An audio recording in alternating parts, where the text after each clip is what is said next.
Hello.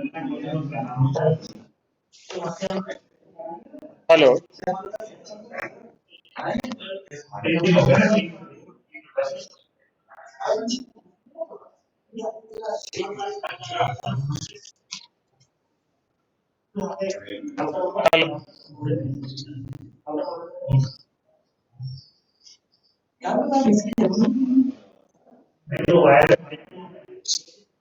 Hello. हाँ sir बोलिए। अच्छा,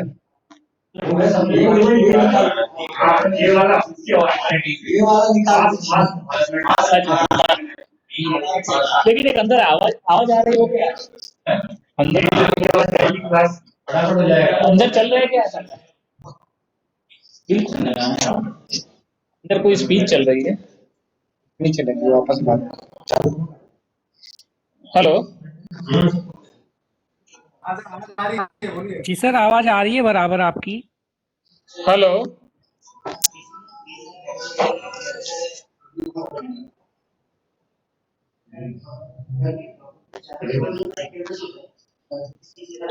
हेलो। सर HQCCG होस्ट से आवाज बराबर आ रही है।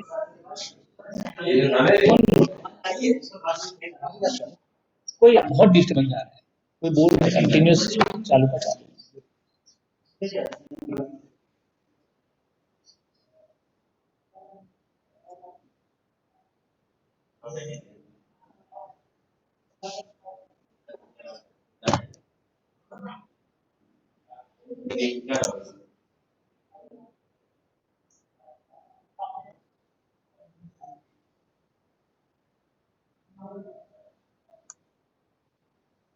जुड़ गए सभी लोग तो कंटिन्यू किया जाए। कंटिन्यू करिए सर। Okay right.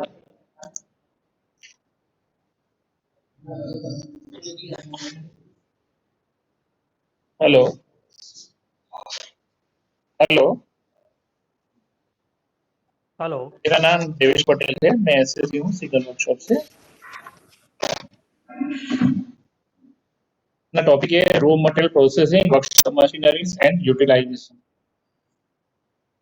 ठीक है। Okay sir. सबसे पहले अपने वर्कशॉप में काफी सारी आइटम्स बनती है, उसमें से कलर लाइट सिग्नल यूनिट्स है, ग्राउंड कनेक्शंस है, चैनल पिन है, लोकेशन बॉक्स है, पॉइंट मशीन ओवरऑलिंग वगैरह होती है। उसमें सबसे पहले अपन चलते हैं ग्राउंड कनेक्शन के बारे में। तो अपना जो टॉपिक है वो दोनों में कवर हो जाएगा। जो मशीनरीज यूज होगी वो भी मैं आपको बीच बीच में बताता रहूंगा, जो मटेरियल जो यूज होगा वो भी आपको बताता रहूंगा, और जो जो प्रोसेस में आएगी उसका भी मैं आपको इंट्रोडक्शन करा दूंगा। ठीक है। ग्राउंड कनेक्शन आप लोग सब यूज करते हैं। ग्राउंड कनेक्शन में आपने देखा होगा कि दो पार्ट होते हैं। एक्चुअली आप लोग जो यूज करते हो वो एक रोड होता है जो स्विच ब्रैकेट के साथ लगता है, और दूसरा आपका मशीन के साथ लगता है, या स्ट्रेचर होगा तो दोनों रेल के बीच में लगेगा। अभी अपन मान के चलते ड्राइव रोड है एक आपका एग्जांपल के तौर पे। तो ड्राइव रोड जो आपका यूज होता है उसमें थ्रेडेड पोर्शन होता है, और आगे होता है आपका पिन वाला पोर्शन। ठीक है ना। जो थ्रेडेड पोर्शन होता है और वो पिन वाला पोर्शन होता है, दोनों अलग अलग होते हैं। तो जो पिन वाला जो पोर्शन होता है उसको सॉलिड जॉइंट बोलते हैं। सॉलिड जॉइंट के अंदर सॉलिड जो पिन आती है वो, और एक स्प्लिट पिन, इससे तीन पार्ट पिन मटेरियल जो होता है। सॉलिड जॉइंट जो होता है उसको फॉर्जिंग करके बनाया जाता है। ठीक है। फॉर्जिंग में क्या होता है, पर्टिकुलर मटेरियल का यूज किया जाता है। जैसे फॉर्ज क्वालिटी मटेरियल होता है, उस मटेरियल को गर्म किया जाता है लोहार शॉप में, स्मिदी शॉप में। और गर्म करने के बाद उसके ऊपर न्यूमेटिक पावर हैमर से टेप दिया जाता है। उस शेप बनाने के बाद उसका टेल पोर्शन होता है वो जो उसका 32 mm रहता है। तो आगे दो तीन टाइप का होता है, जैसे फॉर्क बोलते हैं, फॉर्क टाइप का होता है, और पीछे टेल टाइप का होता है। और दूसरा जो मटेरियल होता है, जो थ्रेडेड रोड होता है, जो माइल्ड स्टील का होता है, वो आपका 32 mm का होता है। उसका भी सॉलिड जॉइंट के साथ जो जॉइंट करना है, उसको कनेक्ट किया जाता है। कनेक्ट करने के लिए आपको दोनों को करीब 1000 डिग्री के आजू बाजू तक गर्म किया जाता है। दोनों को एक दूसरे के ऊपर फॉर्ज वेल्डिंग किया जाता है। फॉर्ज वेल्डिंग एक बहुत पुरानी प्रोसेस है, जिसको आप लोग बोलते हैं ताव लगाना, ठीक है ना। सभी ने देखा होगा फॉर्ज वेल्डिंग वगैरह, ठीक है।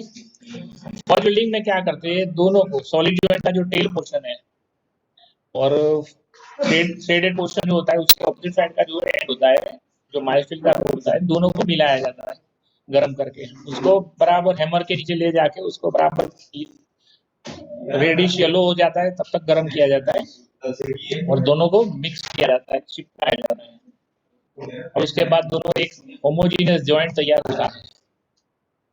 तो ये फॉर्ज वेल्डिंग की एक प्रोसेस है, ठीक है।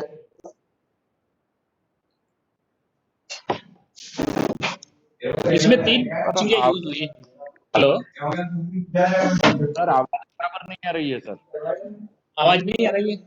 अरे आपके पास में किसी की आवाज आती है। आपके पास से किसी की आवाज आती है और डिस्टर्ब कर रही है बार बार। अच्छा अच्छा, ठीक है। एक्सक्यूज मी, थोड़ा सा शांत। ठीक है, अभी कम हो गया न्यूज नॉइस। हाँ बिल्कुल हेलो, कम हुआ, लेकिन आपकी ठीक। आवाज कम है। मेरी आवाज कम आ रही है अभी? Hello hello. फॉर्ज वेल्डिंग के बाद एक लेटेस्ट टेक्निक आई है, उसका नाम है फ्लैश बट वेल्डिंग।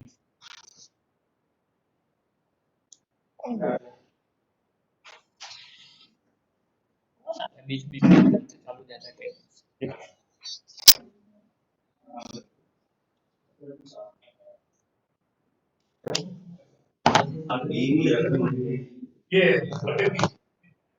हाँ,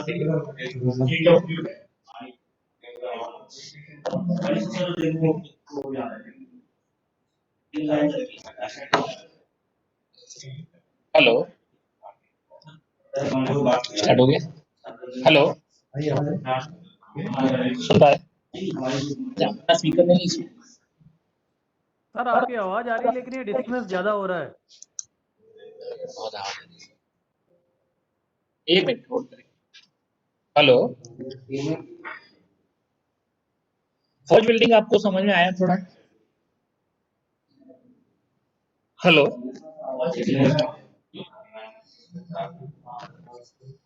फॉर्ज वेल्डिंग के बाद एक लेटेस्ट टेक्निक आई है, उसको फ्लैश बट वेल्डिंग बोलते हैं।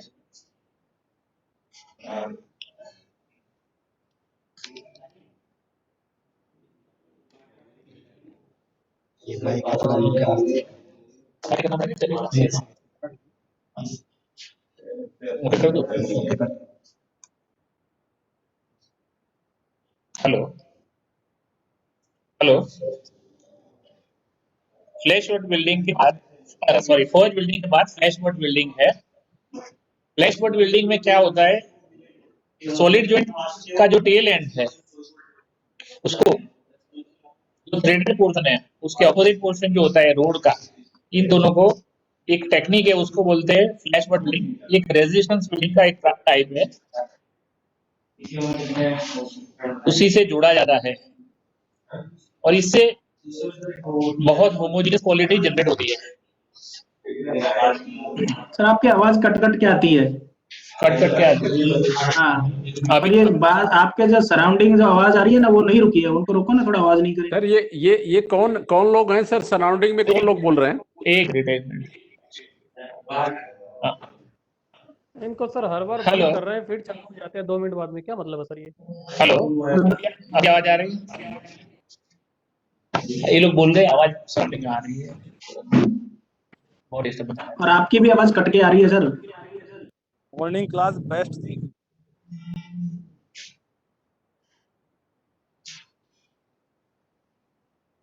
हेलो,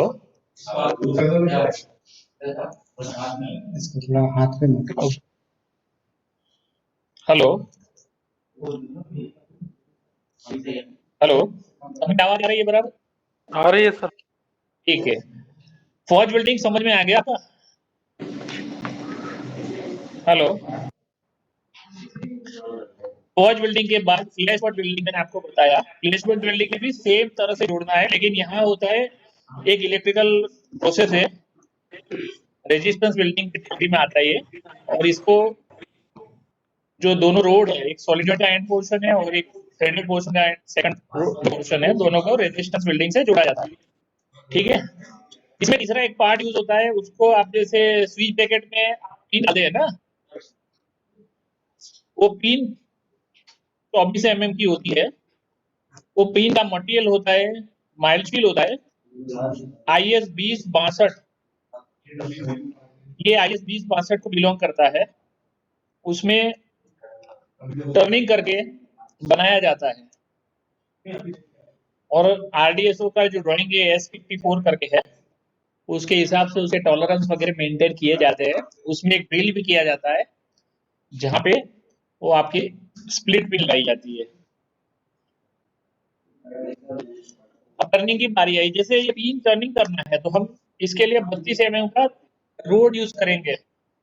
ठीक है ना, माइल्ड स्टील का एक 32 mm का रोड आएगा, उसमें एज पर ड्राइंग जैसे ये मत्था बनाना है, फिर आगे उसको रिड्यूस करके 24 mm तक डायमीटर तक जाना है। इसके लिए यूज होगा लेथ मशीन। तो लेथ मशीन में ये प्रोसेस किया जाएगा। ठीक है, और उसका जो हेड है उसको बनाया जाएगा मिलिंग मशीन पे। तो आप ये भी लिख दीजिए लेथ मशीन। लेथ मशीन का यूज क्या होता है, आप लोगों को तो थोड़ा आइडिया होगा, कोई बता सकता है? लेथ मशीन का यूज होता है सर्कुलर जॉब बनाना है, तो डायमीटर रिड्यूस किया जाता है। ठीक है ना, तो इस प्रकार का टर्निंग करके 32 mm से रिड्यूस करके 24 mm तक जाना है इस पर ड्राइंग। और उसके बाद में वो मत्थे का जो पोर्शन होता है स्क्वायर हेड वाला, उसको छोड़ दिया जाता है। बाद में वो माथा जो होता है हेड कटिंग के लिए मिलिंग मशीन में जाते हैं। वहां मिलिंग मशीन में कटर होती है, उससे उसका हेड कटिंग किया जाता है। ठीक है, अब रहा होल। तो इस पिन में एक होल किया जाता है जिसमें आप लोग स्लिट पिन लगाते हैं। ठीक है, आप लोगों को आवाज आ रही है ना बराबर? हेलो, आ रही है सर, आ रही है, आवाज आ रही हाँ ठीक है।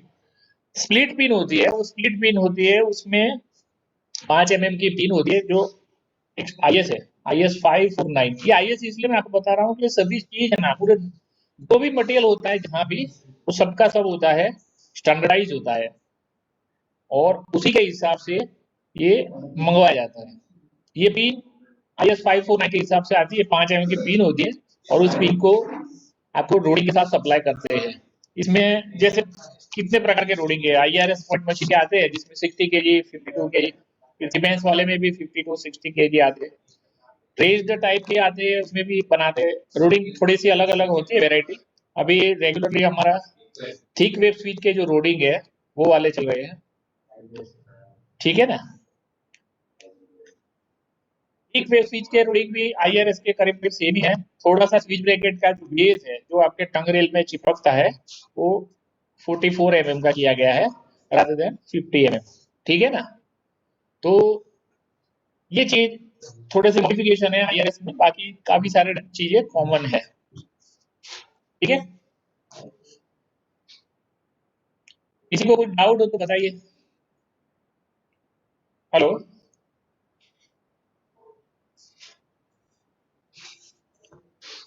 हेलो, हेलो, आगे चलते हैं। ठीक है, इसके बाद में आता है लोकेशन बॉक्स।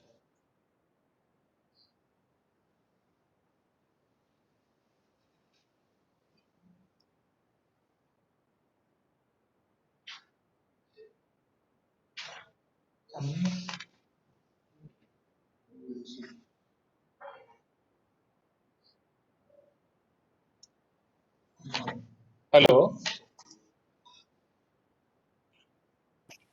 जी सर, आपकी आवाज आ रही है, बोलिए सर। ठीक है, हाँ ठीक है, एक सेकंड होल्ड। हाँ, लोकेशन बॉक्स में दो प्रकार के बॉक्स बनाते हैं। जैसे हम लोग स्टेनलेस स्टील का भी अभी चालू किया है प्रोडक्शन, और दूसरा पुराना माइल्ड स्टील का था, ठीक है ना। तो माइल्ड स्टील के लोकेशन बॉक्स में हम लोग HR शीट्स का यूज करते थे, hot rolled carbon steel sheets, जो IS 1079 से बनाई जाती थी। हम लोग नॉर्मली ये जनरल स्टोर परचेस करता है, उससे लाते। 3.15 mm उसकी थिकनेस है, मोटाई, ठीक है। उसमें से हम लोग लोकेशन बॉक्स बनाते थे, एंगल वगैरह यूज करते थे। वो 50 बाय 50 बाय 6 mm की होती है, 50 बाय 50 बाय 6 की। 50 दोनों एंगल के जो बाहर के जो डायमेंशन प्लीज के वो लिए जाते हैं, एंड टू एंड लिया जाता है, और 6 mm उसकी मोटाई होती है, थिकनेस। और एंगल वगैरह हम लोग normally steel authority of India से लाते हैं, जिसका ग्रेड होता है IS 2062, ठीक है। माइल्ड स्टील की एंगल होती है IS 2062 के हिसाब से आती है, और शीट्स होती है वो IS 1079। शीट्स में जैसे लाने के बाद लोग सबसे पहले क्या करते हैं, जैसे लोकेशन बॉक्स बनाना है, तो लोकेशन बॉक्स बनाने के लिए हम यूज करते हैं शेयरिंग मशीन। शेयरिंग मशीन क्या होती है कि उसमें जैसे चद्दर है, शीट्स है, शीट्स को डिफाइंड जो साइज होती है, अपनी जो साइज की कट करनी है उसके हिसाब से उसको काटा जाता है। उसको काटने के बाद अलग अलग साइज के पीसेस बनते हैं, साइड्स है, फ्रंट पोर्शन है, डोर कटिंग है। उसके बाद में उसको वेल्डिंग किया जाता है, ताकि आपका पूरा ढांचा फैब्रिक करके बनाया जाता है, foot structure. Welding normally MMAW use होता है, manual metal arc welding. 3.15 mm का इलेक्ट्रोड यूज होता है। उस इलेक्ट्रोड के हिसाब से arc welding, MMAW manual metal arc welding. तो आर्क वेल्डिंग में ये अपना शीट को फैब्रिकेट किया जाता है, और जो उसका डोर वगैरह है उसको बेंडिंग, शेयरिंग होने के बाद बेंडिंग कटिंग वगैरह करके फिर फाइनल उसका लॉक वगैरह का पोर्शन होता है उसको प्रेस में काटा जाता है, ताकि वो साइज का जो आपका E टाइप लॉक है 11 नंबर वॉर्ड का, वो उसमें फिट किया जाता है। पूरी डोर अरेंजमेंट है, पूरी उसके साथ उसको फिट किया जाता है, और उसको फिट करने के बाद पूरा बॉक्स रेडी हो जाता है फाइनल। और लास्ट में उसके ऊपर जैसे फैब्रिकेशन किया है, बिल्डिंग किया है, तो सभी जगह कुछ शार्प एजेस रहेगी, कुछ वो रहेगा, बर्फ रहेगी, तो उसको निकालने के लिए ग्राइंडिंग किया जाता है, ठीक है ना।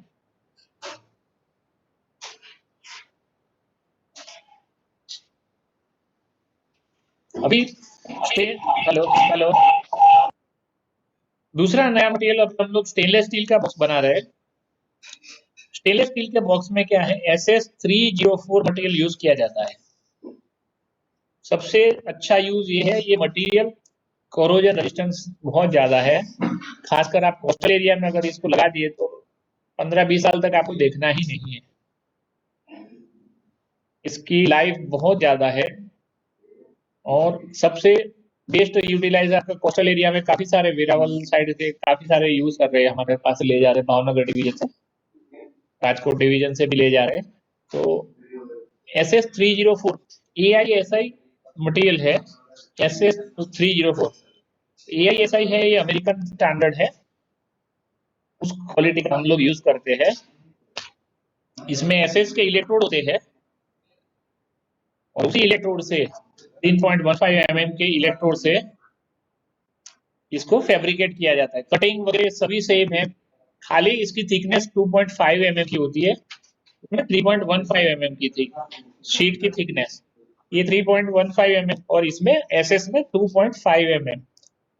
एंगल भी वही लगेगी 50 बाय 50 बाय 6 की, लेकिन एंगल लगेगी स्टेनलेस स्टील की। E टाइप लॉक है, वो दोनों में कॉमन रहता है। बाकी सारा इसमें मटेरियल जो यूज होता है वो स्टेनलेस स्टील का है, और दूसरा मटेरियल जो है उसमें माइल्ड स्टील का है। ठीक है। इसके बाद में आएंगे चैनल पिन।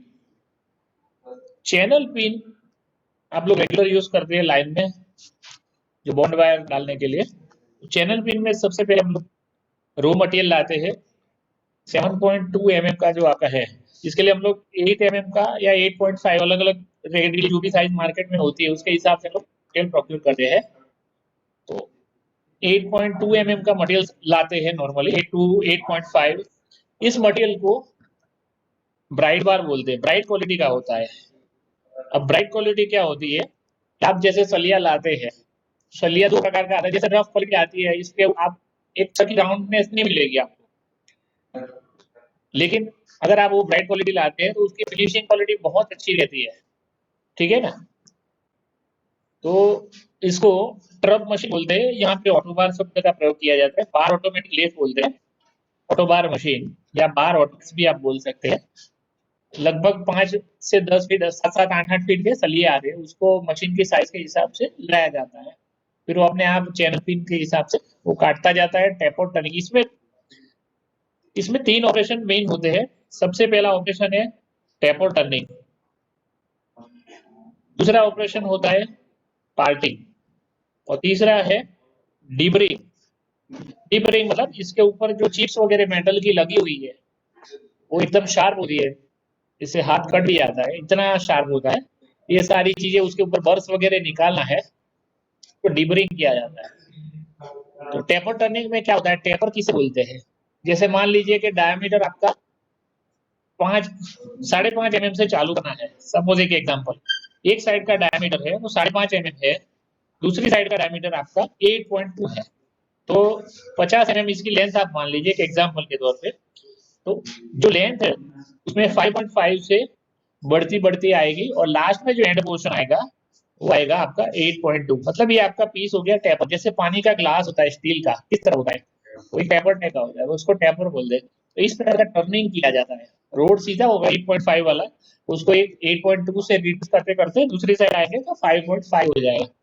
इसमें बहुत सारे टूल्स यूज होते हैं, टर्निंग टूल्स यूज होता है, पार्टिंग टूल यूज होता है। जैसे ही आपका 5.5 से 8.2 के बीच का टर्निंग हो गया तो उसके बाद में इसको काट देना है मशीन पे, फिर वो निकल जाएगा। दूसरी पे वो कॉलेट होता है, जो कॉलेट आपको खुल जाएगा और पीछे से रोड है वो आगे आ जाएगी। फिर एक स्टॉप आएगा, वो उसको स्टॉप करेगा जहाँ से उसको काम करना है। जैसे स्टॉप करेगा वहीं से फिर से उसका टर्निंग चालू होगा। ये कंटिन्यूस प्रोसेस होती है, एक के बाद एक रोड आते जाते हैं। जैसे रोड खत्म हो जाता है आपको दूसरा रोड लगाना है।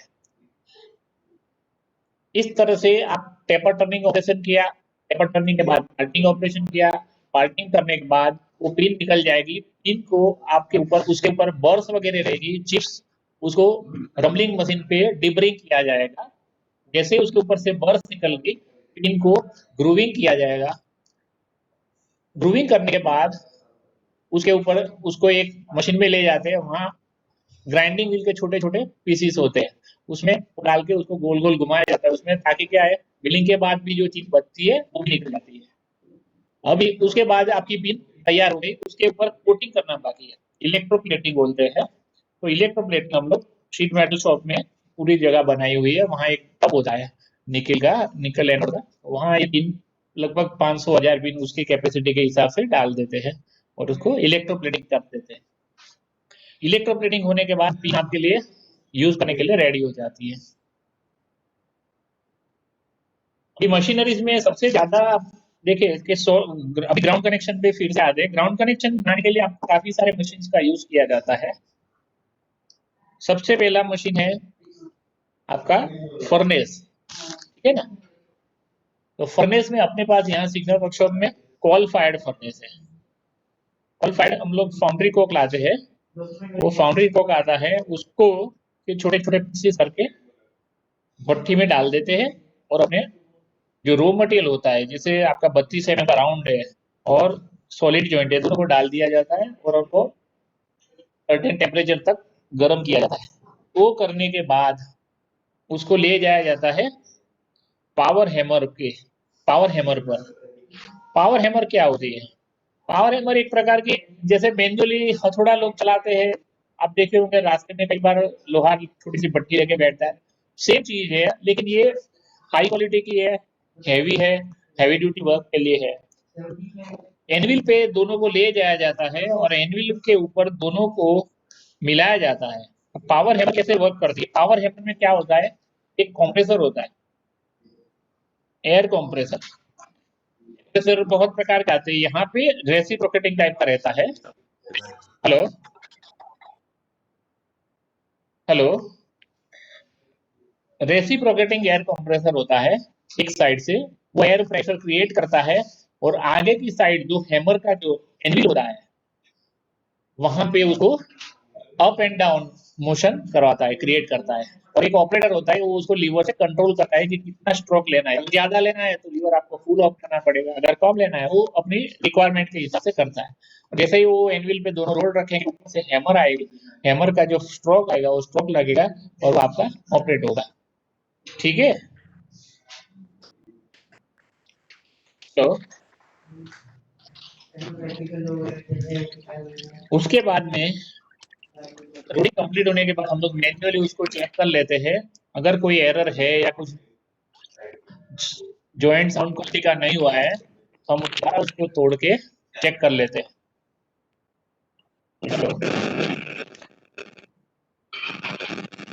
ठीक है, मशीनरीज में सबसे ज्यादा यूज होती है machineries lathe machine. Lathe machine सबसे ज्यादा यूज होने वाली मशीन है। लेथ मशीन में हेलो बजाई तो पिक्चर। हेलो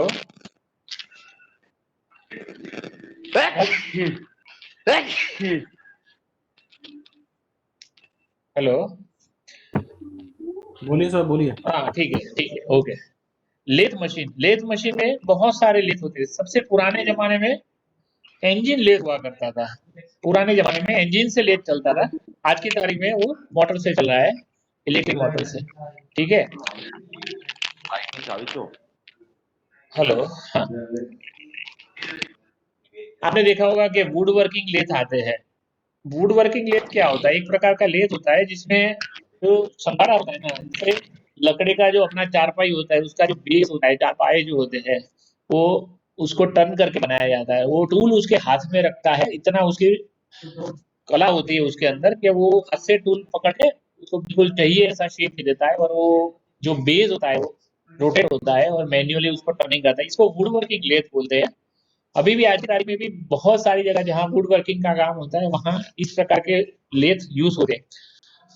इंजन लेथ आ गया, वुड वर्किंग लेथ आ गया। इसके बाद में थोड़ा सा डेवलपमेंट हुआ तो और डेवलप होते अलग अलग प्रकार के लेथ आए। उसमें एक लेथ आता है टरेट लेथ।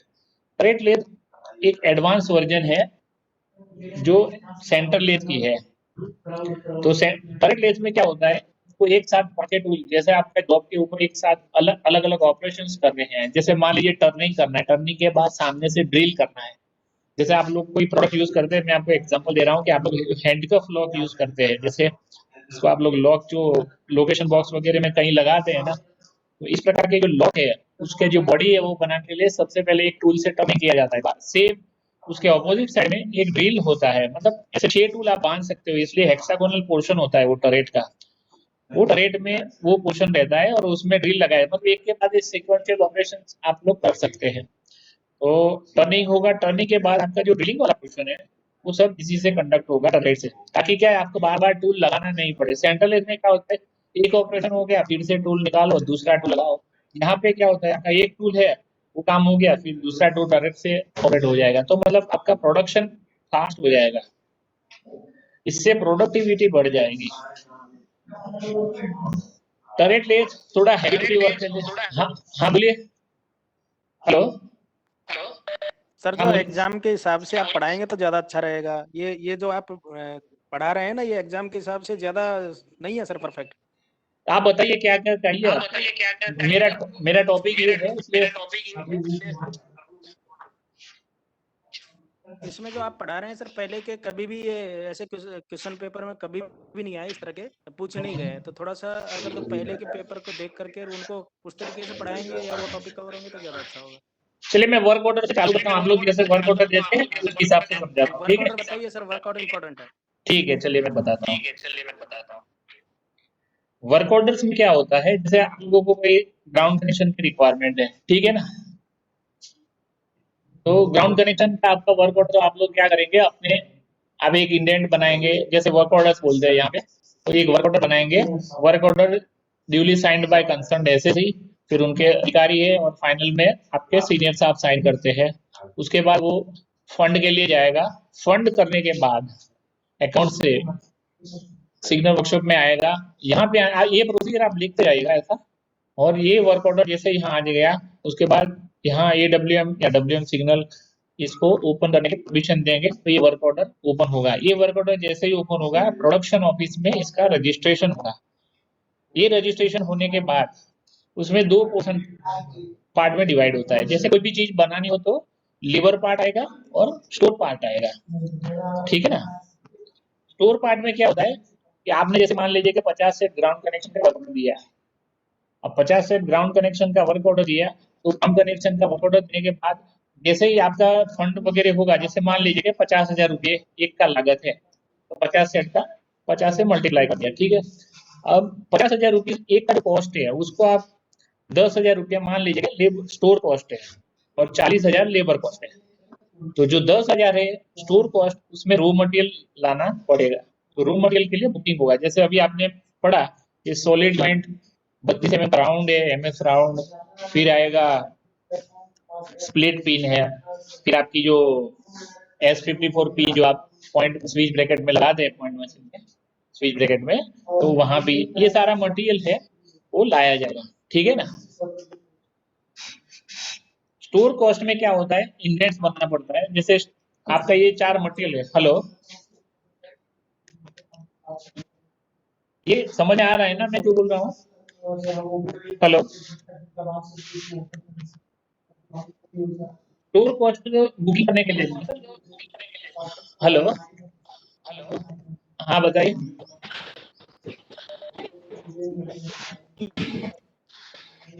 हाँ हेलो, किसी को अभी जैसे वर्क ऑर्डर आपने यहाँ प्लेस किया, वर्क ऑर्डर जैसे आपने प्लेस किया ना, तो वर्क ऑर्डर का जो आपने फंड सर्टिफाई किया है उसको 2 पार्ट में डिवाइड हो जाएगा। लेबर पोर्शन चला जाएगा जो अंदर मटेरियल का प्रोडक्शन के लिए यूज करेंगे, जो लोग वर्क करेंगे उसके ऊपर डायरेक्टली वर्क करेंगे। और स्टोर पार्ट है, स्टोर मतलब मटेरियल कॉस्ट का, उससे रो मटेरियल लाया जाएगा। ये रो मटेरियल लाने के लिए स्टोर डिपार्टमेंट से हम लोग इंडेंट करके मंगवा रहे हैं। NS आइटम का इंडेंट होता है या स्टॉक आइटम होती है, उसको PA से मंगवाया जाता है। तो जनरल स्टोर साबरमती से या कोई अदर डेपो से भी मंगवा लेते हैं, जैसे जैसे जरूरियात के हिसाब से। मान लीजिए कि स्टॉक आइटम है, तो स्टॉक आइटम है, यहाँ से पीएट क्रिएट किया जाता है। एक पीएट एक प्रकार का फॉर्म आता है, वो फॉर्म भर के AMM साबरमती को दिया जाता है, तो फिर वो लोग उसके हिसाब से डेपो से मटेरियल इश्यू कर देते हैं। और अगर ये मटेरियल स्टॉक आइटम नहीं है, आपको बाहर से परचेज करना है, तो आपको नॉन स्टॉक आइटम का इंडेंट बनाना पड़ेगा, ठीक है ना? तो इंडेंट बनाने के बाद सबसे पहले material SSC P&P production and planning के पास आएगा, जो हमारा कंसाइनी है। कंसाइनी के पास जो मटेरियल आएगा उसको इंस्पेक्शन किया जाता है। अब मान लीजिए इंस्पेक्शन में क्या क्या चेक करते हैं, ठीक है? इंस्पेक्शन में जैसे लिखा है कि सॉलिड जॉइंट, सॉलिड जॉइंट में IS 2004 लिखा हुआ है, तो सबसे पहले वो IS 2004 को चेक करेंगे। और सॉलिड जॉइंट में इसका केमिकल और मैकेनिकल दोनों प्रॉपर्टी चेक किया जाएगा NABL लैब से। उसके बाद में अगर वो सही पाया जाता है तो फिजिकली उसके डायमेंशन चेक किए जाएंगे, प्रैक्टिकली उसको लगा के चेक किया जाएगा कि कोई त्रुटि तो नहीं रहती। अगर ये सभी जगह से यूजर के पास से और लेबोरेटरी से कंफर्म रिपोर्ट आती है, देन आफ्टर वो चीज को बुक पे लिया जाता है। और उसके बाद वो मटेरियल जाता है शॉप में। शॉप में सबसे पहले ये जाएगा स्मिथी शॉप में। वहां पे स्मिथी शॉप में इसके ऊपर फॉर्जिंग प्रोसेस होगा, जो मैंने आपको ऑलरेडी बता दिया है। तो ये वर्क ऑर्डर के रिलेटेड चीज हो गई। अब तक इस रिलेटेड कुछ क्वेश्चन हो तो बताइए। वर्क ऑर्डर के लिए कोई क्वेरी हो तो आप बताइए।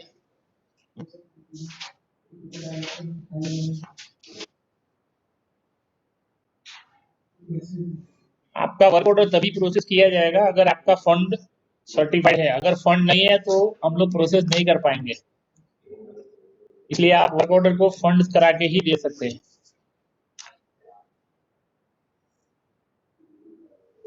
कोई क्वेश्चन वर्क ऑर्डर रिलेटेड? ठीक है, जैसे ये शॉप में जाएगा तो शॉप में अलग अलग प्रोसेस होगा, अलग अलग शॉप में उसके ऊपर अलग लेबर बुकिंग होगी। ये लेबर बुक होती है, वो लेबर एक जॉब शीट में बुक किया जाता है। जॉब शीट अकाउंट मतलब टाइम, उसके ऊपर से टाइम कीपर टाइम शीट भरता है और उसके हिसाब से लेबर आवर्स जो बुक होता है वो अकाउंट्स में जाता है, और आपने जो पैसा दिया है उस पैसे को उसमें से माइनस करके, मतलब यहाँ से आपको आपके ऊपर डेबिट आएगी तो वो डेबिट को एक्सेप्ट करनी है ताकि हमको क्रेडिट मिल जाए। इस तरह से बुकिंग किया जाता है।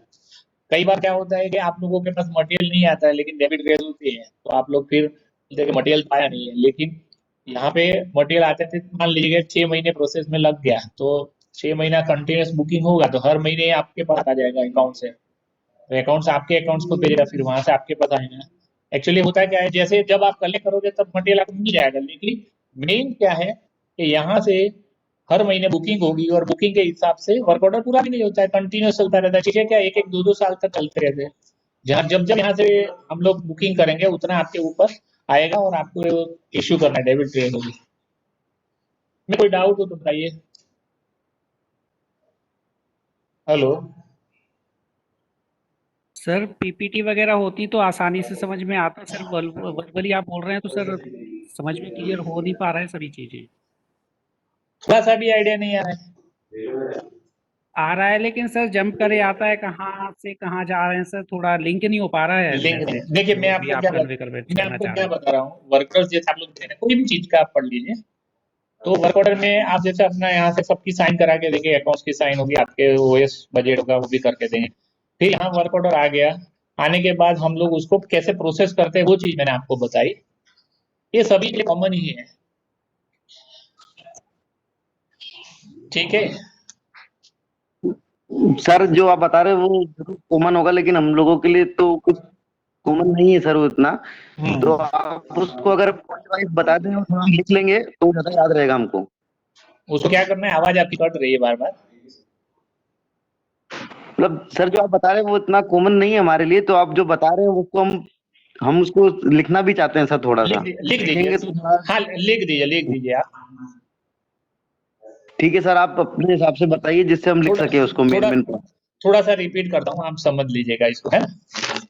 ओके सर, ओके ठीक, जैसे आप वर्क ऑर्डर क्रिएट करते हैं ना, जैसे मान लीजिए आपके वहाँ चैनल पिन की जरूरियात है, ठीक है ना, तो चैनल पिन आपको, हाँ जैसे मान लीजिए आपको 5000 चैनल पिन चाहिए, आपके एरिया में जरूर रिक्वायरमेंट है, तो आप क्या करेंगे, 5000 चैनल पिन और सिग्नल वर्कशॉप का एक रेट लिस्ट है, वो रेट लिस्ट के हिसाब से आप इंडेक्स तैयार करेंगे। यहाँ पे वर्क ऑर्डर बोला जाता है, वर्क ऑर्डर तैयार करेंगे। जैसे मान लीजिए 10,000 है रेट, तो आप 50,000 का तैयार किया, 5,000 आपकी क्वांटिटी चैनल पिन, ठीक है ना। कंसर्न एसएससी साइन करेंगे, उसके ऊपर आपके एएसडी डीएसटी और सीनियर साहब साइन करेंगे। हेलो, आवाज कट रही है आपकी। हेलो हेलो सर इधर से कोई बोल नहीं रहा है, वो आपके यहाँ से ही आवाज आ रही है। नहीं, अभी तो यहाँ कोई नहीं है। तो फिर यहाँ तो कोई नहीं बोल रहा है। चलिए ठीक है, अभी आवाज निकाल रही है ना, ठीक है। अभी आपने चैनल पिन का जैसे वर्क आया आपका, तो हमारे पास वर्क ऑर्डर आएगा। उस वर्क ऑर्डर को सबसे पहले यहाँ के कंसर्न ऑफिसर है, डब्ल्यूएम सिग्नल या एडब्ल्यूएम सिग्नल, उनके पास ओपन कराएंगे, वर्क ऑर्डर ओपन होगा, ठीक है। जैसे ही वो कार्यादेश ओपन करने के लिए परमिशन देंगे, वर्क ऑर्डर ओपन होके प्रोडक्शन ऑफिस में जाएगा और प्रोडक्शन ऑफिस उसका रजिस्ट्रेशन करेगी। डिवीजन वाइज यहाँ पे रजिस्टर रखे हुए, डिवीजन वाइज रजिस्टर रखे हुए, ओ भैया थोड़ा सा साउंड कम, डिवीजन वाइज रजिस्टर है, उसके हिसाब से वर्क ऑर्डर ओपन किया जाएगा और उसके अंदर एंट्री करके फिर उसकी कॉपीज बना दी जाएगी, तो यहाँ पे सभी शॉप्स में डिस्ट्रीब्यूट होती है। उसके बाद में एक कॉपी अकाउंट्स को दी जाती है जो अपना सारा हिसाब किताब मेंटेन करती है, ठीक है ना। अब वर्क ऑर्डर ओपन होने के बाद प्रोडक्शन ऑफिस में एक पोर्शन आता है वो इंडेंट का। जैसे मान लीजिए इसमें चैनल पिन है, तो चैनल पिन में मान लीजिए कि 8.2 mm डायमीटर का मटेरियल यूज होता है, ठीक है। तो ये जो मटेरियल यूज होता है, उस मटेरियल की 5000 के लिए आपको हमें मान लीजिए कि 2 टन मटेरियल की जरूरत रहती है, 2000 kg या 2 MT मेट्रिक टन। तो इसका स्पेसिफिकेशन आरडीएसओ ड्राइंग जो होता है उसके हिसाब से निकाल के, जैसे इसका S69/F का ये ड्राइंग है जो चैनल पिन का है, ठीक है ना। तो उसके हिसाब से हम लोग तय कर लेते हैं कि 2000 kg चाहिए, मान लीजिए कि 2000 kg चाहिए। तो ये मटेरियल 2000 kg जो चाहिए उसका हम लोग इंडेंट बनाते हैं, नॉन स्टॉक इंडेंट होता है, क्योंकि ये स्टोर में नहीं मिलता ये आइटम। तो ये सलिया हमें बाहर से लाना पड़ता है। वो सलिया बाहर से लाने के बाद उस सलिए पे टर्निंग, ड्रिलिंग, मशीनरी वगैरह सारी प्रोसेस होती है। किसी और का कर लो ना बाबूलाल, लेक्चर चल रहा है यार, अजय साहब का करा लो। नहीं है सर, कोई नहीं है सर, एक सेकंड वेट करेगा।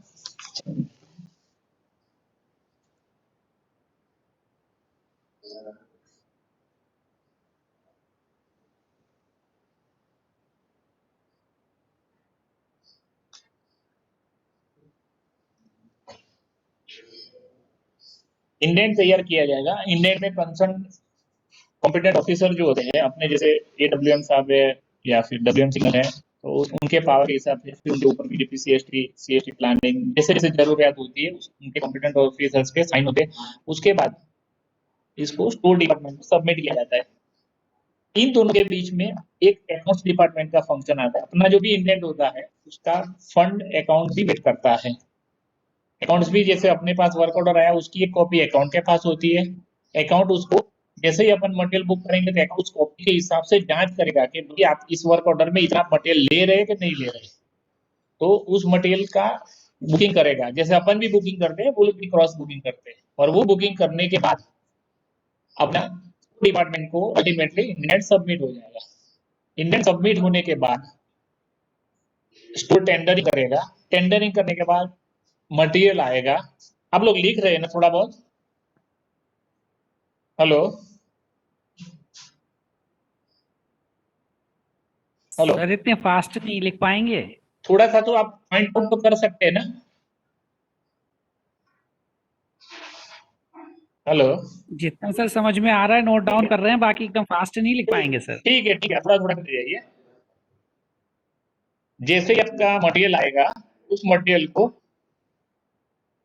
कंसाइनी जो होता है वर्कशॉप का, senior section engineer P&P production and planning, उनके पास वो मटेरियल आएगा। उस मटेरियल के IS के हिसाब से लेबोरेटरी टेस्टिंग होता है, जहां पे chemical and mechanical properties check की जाती है। यदि ये मटेरियल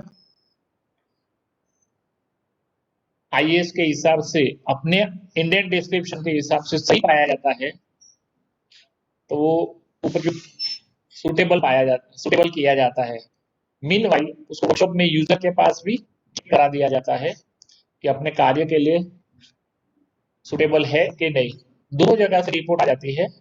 उसके बाद उस मटेरियल को टैली बुक में पोस्टिंग कर दिया जाता है और डिपो में, मतलब अपना छोटा सा यार्ड सेक्शन है उसमें SSC P&P का एक स्टोर है, वहां पे उसको रखा जाता है।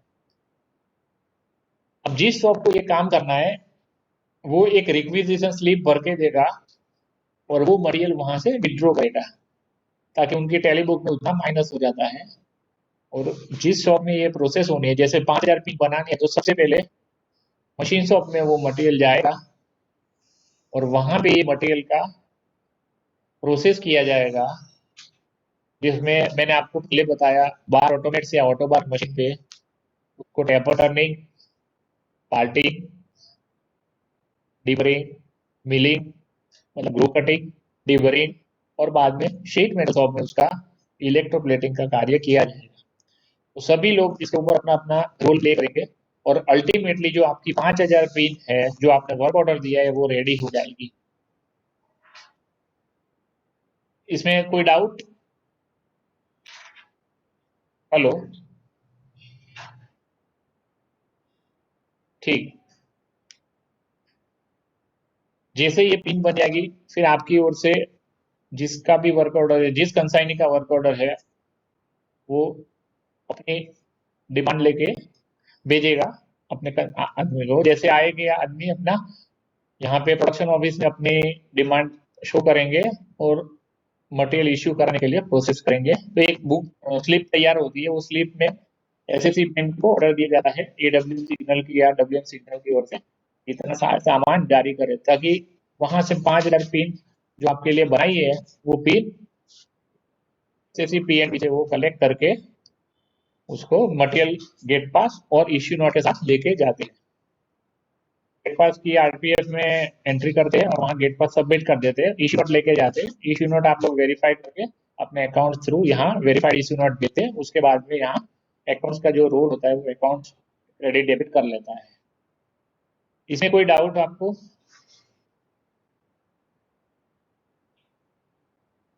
हेलो,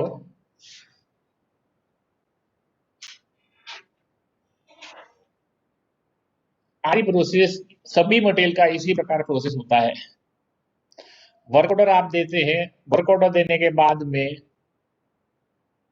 प्रोसेस इंडेंट्स का होता है, इंडेंट होने के बाद आपका मटेरियल आता है और मटेरियल आने के बाद वो मटेरियल अलग अलग मशीनिंग होता है, मशीनिंग मतलब ये सारे प्रोसेस होने के बाद आपका फाइनलाइज होता है। फाइनलाइज होने के बाद ये मटेरियल आपको मिलता है।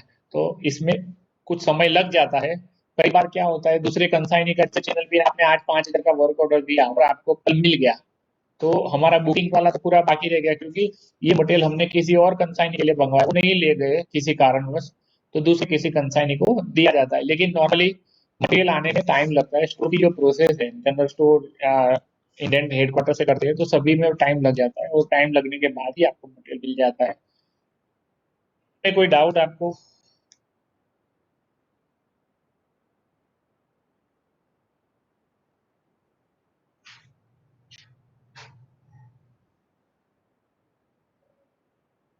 कोई कुछ पूछना चाहते हैं?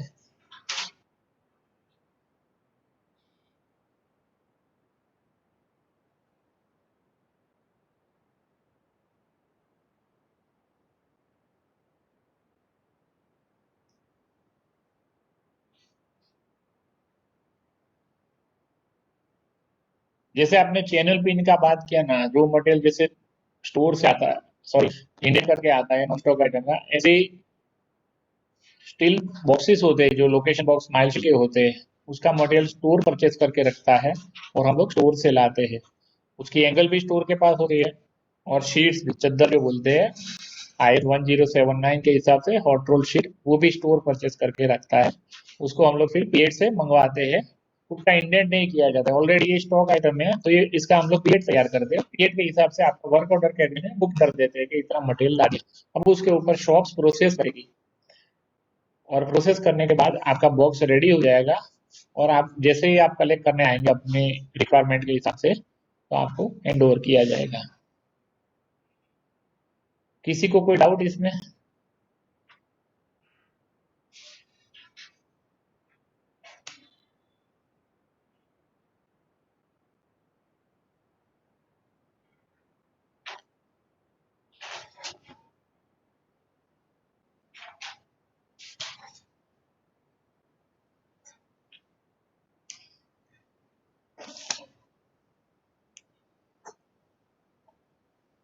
मशीन शॉप में हमारे पास बहुत सारी वेराइटी की मशीन्स हैं, उसमें सबसे ज्यादा यूज होती है लेथ मशीन्स। ठीक है, लेथ मशीन में मैंने अभी आपको आगे बताया types of lathe machines.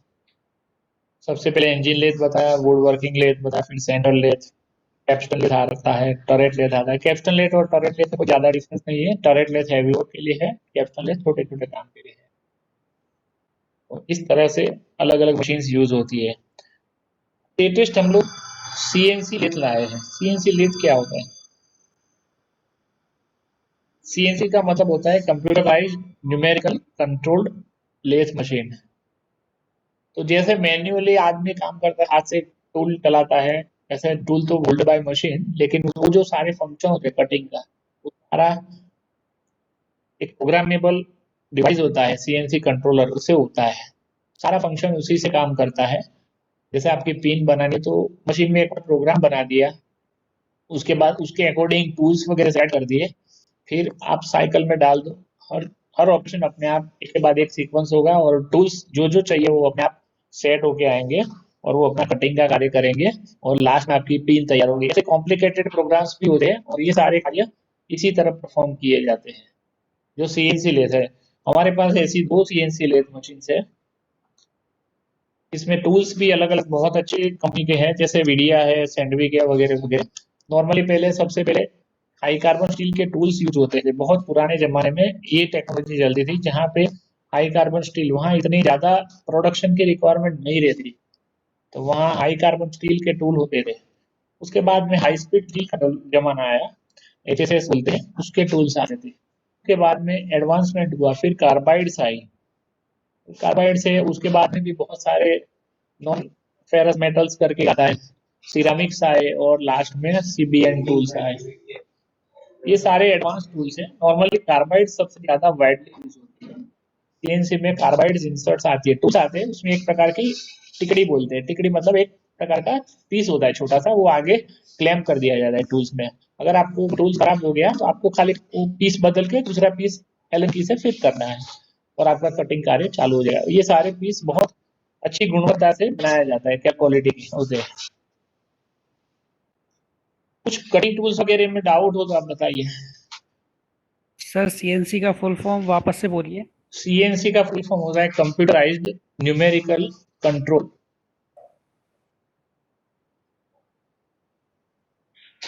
Sir ये फेरस नॉन फेरस मटेरियल के बारे में एक्सप्लेन कर दीजिए।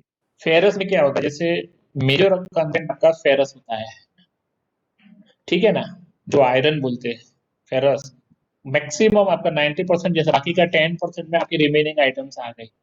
नॉन फेरस में जैसे अलोह धातु बोलते हैं ना, ये फेरस मतलब लोह, जिसमें लोह तत्व ज्यादा रहता है। नॉन फेरस में आपके जैसे मान लीजिए कॉपर है, तो आपका कॉपर ज्यादा रहेगा, फिर दूसरे सारे सिलिकॉन है, सल्फर है, सभी अपने अपने हिसाब से रहेंगे, लेकिन मेन रहेगा कॉपर। तो ये सब नॉन फेरस में। अदर देन फेरस सारी नॉन फेरस मटेरियल हो गए।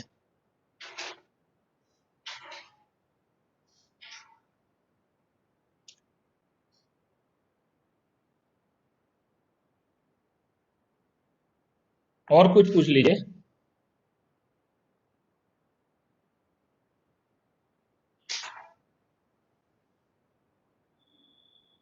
ये वर्क ऑर्डर आने के बाद सर हाँ इन बनाते हैं, हाँ तो इन तो वर्कशॉप में ही बनता है ना, सब स्टोर में ही बनता है ना, इंडेंट, स्टोर डिपार्टमेंट ही बनाता है ना। नहीं नहीं, इंडेंट इंडेंट की बात कर रहे हैं आप। हाँ, इंडेंट अपन वर्कशॉप बनाता है। तो वो कॉपी किसको किसको जाती है? इंडेंट में देखिए क्या होता है, पहले तो कॉपी में हम लोग बनाते थे, तो अभी तो क्या है ऑनलाइन हो गया है। तो ऑनलाइन में सबसे पहले जैसे मैं खुद बनाता हूँ इंडेंट, ठीक है ना, मैं इंडेंट बनाऊंगा, फिर मेरे ऊपर WM सिग्नल या EWM सिग्नल है, उनके पास जाएगा। उनके पास से हम लोग क्या है अकाउंट्स में भेज देते हैं। सीनियर AF है, senior AF concern senior SO जो सेक्शन ऑफिसर रहेंगे, उनके पास जाते हैं। वो अपने जो वर्कर होते हैं ना, उससे वो लोग वेरीफाई करते हैं कि भाई हम जो बुकिंग कर रहे हो वो, जैसे मान लीजिए 4 मिनट के लिए मुझे 2000 kg यूज होना है स्टील का रोड, तो उसके लिए मैंने मान लीजिए आपका एक पिन का 10 रुपया, उसमें 4 रुपया या 5 रुपया स्टोर कॉस्ट है, तो 2000 के लिए मेरी 2005 10,000, तो 10,000 रुपया वो मैं बुक करूंगा, तो वो उसको वेरीफाई करेंगे कि 10,000 से ज्यादा तो नहीं हो रहा है ना। आप समझ रहे हैं मेरी बात को? हेलो, जी हाँ। जी कुछ जो अकाउंट्स होगा ना, जिसके पास वर्क ऑर्डर की कॉपी आएगी, वो पर्टिकुलर वर्क ऑर्डर में जितना मैंने फंड बुक किया है उसको क्रॉस चेक करेगा सीनियर, और क्रॉस चेक करने के बाद वो ओके करेंगे। उसके बाद वो इंडेंट अपने कॉम्पिटेंट अथॉरिटी काउंटर सिग्नेचर के लिए जाएगा। जैसे मान लीजिए कि AWM सिग्नल साहब है, उनका 25,000 का पावर है, उससे ज्यादा के इंडेंट होंगे तो डिप्टी CST साहब के पास जाएंगे।